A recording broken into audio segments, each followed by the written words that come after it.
Yo, what's going on, guys? And today I wanted to talk about the Golden State Warriors and the Giannis Antetokounmpo news that is allegedly the fact that Mr. Giannis Antetokounmpo is still on the Warriors' radar. What do you guys think that means? Personally, I think it's not that. Giannis, look. I think it's just a rumor. This is coming from Warriors Wire, link in the description. But I do truly believe this is more of a rumor than anything else. And if you wanted to read into it, which we are going to read into it in this video, is that, let's say, in the next 2 seasons or in the next season, everything in Milwaukee goes to crap and they basically don't win a championship, or either missing the playoffs, the roster's too old, or their first round exits, etc., etc. And then Giannis is like, I want out because I don't believe in this front office, this ownership, this team anymore. And then the Warriors would be like, look, we'd give you up everything except Steph Curry to get Giannis and Curry together to finish out their careers. That's what I think this is really what you're looking at. Nothing more. So I think the only reason this is just a rumor is because of the fact that Milwaukee, since they've won a championship, they've kept the main core the same, except obviously Drew Holiday for Damian Lillard. I think at the end of the day, it would have been awesome to keep Dame and Drew. In retro, I think the whole thing with Chris Middleton is the biggest question mark. Is Chris Middleton still there? If he isn't, it does bring up questions on how we're going to go about upgrading this team, because now that's a big contract. But I have faith.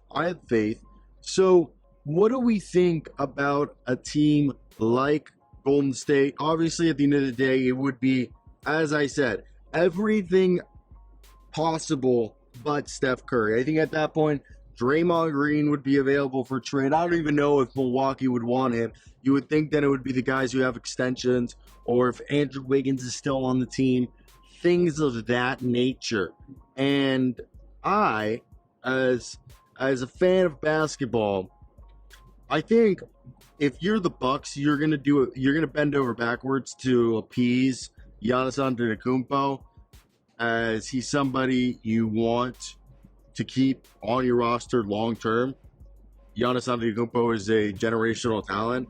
Now, as somebody who does have his own fears, that I've always thought Giannis, like, when the athleticism starts to go away, it could affect his effectiveness a bit more than other superstars, as his game is more reliant on his unique blend of athleticism and size. So that brings up the whole, okay, is this team, like, how big is their window, and do they still have one? I do think the Bucks have a window, but as I said, in this 2-year window, do the Warriors have a window? And I said the Warriors don't necessarily. I think Curry's still playing at that level. I think Draymond Green obviously is not like an all-star anymore, but he's more of, and like, he's like I would say borderline decoy. He's still Draymond Green. He's effective for them. He just, needs to stay available. I think the biggest thing is, outside of that, B-Pod, Kuminga, and Wiggins. Wiggins in the championship year in 22 was that second best player on that roster. That's without a doubt. Now, you would think, let's say if this was a deal next year, the deal would have to be around for a guy like, I'd assume, if it's next year, you would have to package, and because like they haven't signed Kuminga, or it seems like they are struggling to get Kuminga on a commitment, which is interesting in its own right, because is Kuminga asking max money, which would be insane. I would think a deal of Wiggins and Kuminga hypothetically could be a good enough of a deal.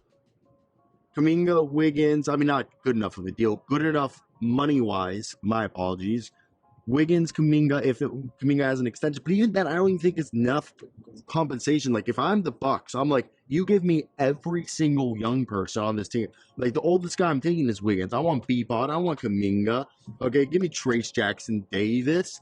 Give me everybody. And then you got to go with the whole salary cap issue, and that's going to be tough because, again, A, Giannis is on a huge contract. B, the Warriors have a lot of young guys on rookie deals still, or like on rookie deals, or they have older dudes who aren't the most kind of like, I would say, appreciative, or like their value has depreciated in terms of trade. So, look, Gary Payton ain't moving the needle. Kyle Anderson, Buddy Hield, they don't have that much trade value. There's a reason why they were free agents. And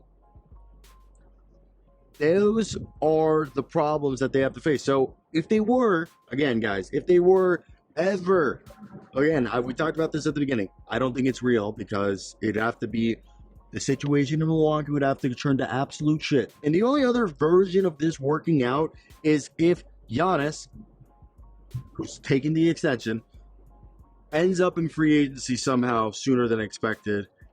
And so, like I said, money-wise, it's going to be everybody but Curry. It's going to be older young guys, older picks. It's just going to rob the Warriors of older assets to the point that they're going to have to build a team around probably Curry and Giannis and maybe one other guy that is maybe like a, I don't even know, because you would have to give up everybody. So, like, you wouldn't have anybody. You'd be Giannis and Curry. And you'd be an old-ass Curry, no offense, you're still great, and a Giannis that you don't know if he's going to be that guy for, that much longer. So that's where I just think, like, the whole time, where would you go about this? And in my mind, I think the best thing to do is to just not even do this. I think the only way it would ever happen is if for some reason he ends up in free agency or demands out. I just can't see it happening because it would rob the Warriors of their future, and it would just, lock them into a rebuild, like a two-man. You would basically be a worse version of the Phoenix Suns currently. Take out like Bradley Beal, and it would just basically be you trying to build around Devin Booker and Kevin Durant and whatever other salaries you would manage. So for me, I think it's absolutely an idiotic move if the Warriors were ever to do this, unless they could just get him gifted to them.